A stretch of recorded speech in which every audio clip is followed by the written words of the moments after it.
like so. When you're done, I'm going to go 50. 3, good. 4, more control.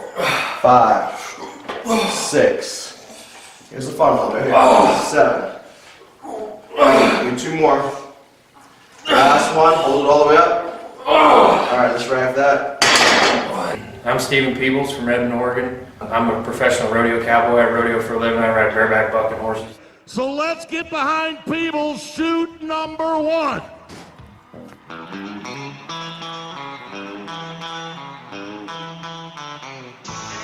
Seven-time national finals qualifier and 2015 world champion.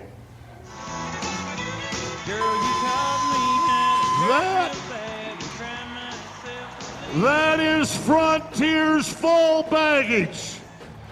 Full baggage, and he was a truckload. Step back, non-believers. It fully hasn't even sank in yet that I got a truck and a Polaris. I mean, words don't explain how happy I am right now. It's not often in your career you get to win something like this. I've known Mark for about 7 years, or maybe a little bit more. Had a good friend that was rodeoing, introduced me to Mark, and was training him, and I've seen him have a lot of results training rodeo cowboys.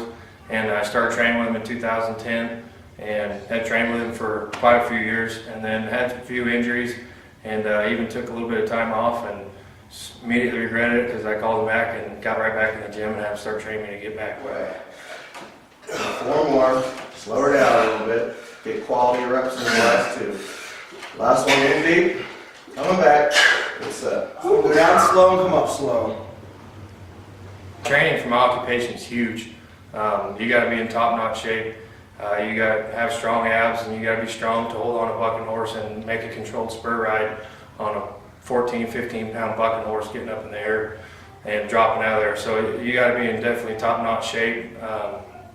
Mark's always just had me in that top-notch shape and knows how to train a guy for what he does for a living and really adapt your training to what you do, and that's huge for me. Well, I've always chose Mark as a trainer. He's different than a lot of other trainers because he will take and figure out what you do, whether it's soccer, arm wrestling, me, a rodeo guy, whether he knows it or don't know, he'll take the extra time to learn it and learn different things in that sport that you need to do or need to strengthen, and we'll put that into your workouts. Not everybody has that exact same regimen of a workout that he'll be doing actually research on what you do, and has done that a lot for me, and it's shown a lot of results.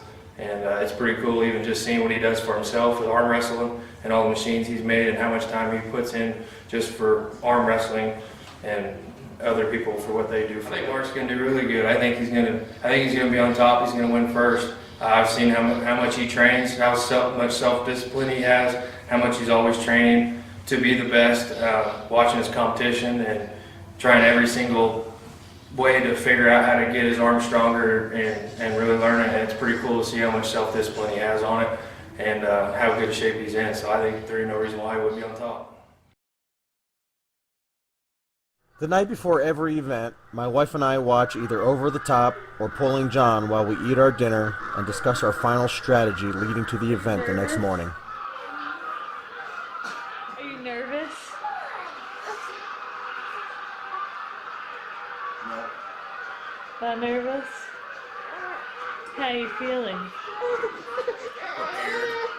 Prepared? That's good. Eating our carbs and protein in preparation. You ain't gonna burn Vegas.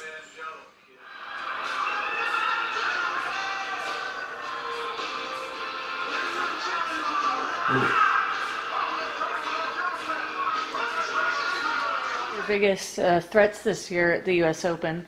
You know, obviously we got the Mackin brothers.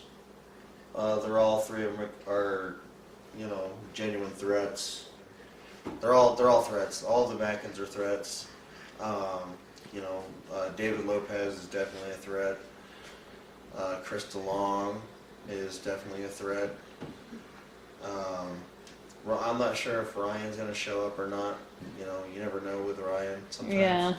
But if Ryan shows up, he's definitely, he's also a threat. Ryan, if he gets you in the hook, and he's another one that just seems to turn it on, you know, when it counts on the table. Yeah. I can beat Ryan 1,000 times in practice, but whenever we seem to go against each other in competition, man, he just seems to turn it on. My plan is to get a jump on Ryan this time to try to out. Everybody who's going to be there, you got to bring your A game. So, I think everyone who's going to be there has potential to win against me. Yeah. They're all worthy opponents. They're all worthy opponents. So, I can't say I'm going to go through anybody, or I'm going to do well, or I'm going to do bad. I think I'm going to do well. I'm confident and I'm prepared. And that's the best I can do. So I'd expect that to translate to good results. What's your plan against him if he shows up tomorrow? Devin? Yeah. It's hard to out-hit Devin. He's actually a lot faster than he looks. Yeah, he's fast for his size. Yeah. That's probably my best bet, is to kind of really load hard into his hands. Yeah. And I think I'm going to open his hand up enough to where I'm able to top roll him. So What if David shows up? David Lopez, he's got really long arms and really long levers, and a huge grizzly bear hand. Him and Chris DeLong are like cut from the same cloth. Huge guys, big hands, long levers, a lot of advantages. I'm probably better off trying to attack their rotation rather than trying to go into her hand, but I still like to kind of open their hand up a little bit as I'm going inside, kind of more of a high hook if I can, and then try to use my dragging strength Pull him to out. try to pull them out. Yeah. But you don't want to get on the bad side with those guys. They just got a ton of leverage and body weight to use, Yeah. and their advantage. How do you think Will's gonna do this year? I think Will has a chance to surprise a lot of people. He's had a super good year, and He's certainly been training for it. yeah, I expect to see Will at the top. Will is a lot like me. His right arm, it's somewhere in the middle of the mix probably. We're both trying to figure out our right arms right now, trying to kind of figure out what we're going to do with it. But we're both like really confident in our left arms, and we're both prepared and well trained for this. So, we're like two bulls ready to get in the ring and find out what's going to happen. So I'm excited to see what's going to happen I with think that. will happen if the two of you get each other on the first match, fresh for fresh left hand. That's both your guys' strong arm It'd right be now. interesting. I'll say that. I think he's going to get super hyped up to try to beat me at a big event like this. Yeah. I'm going to really try to focus on staying calm and just having fun at this tournament.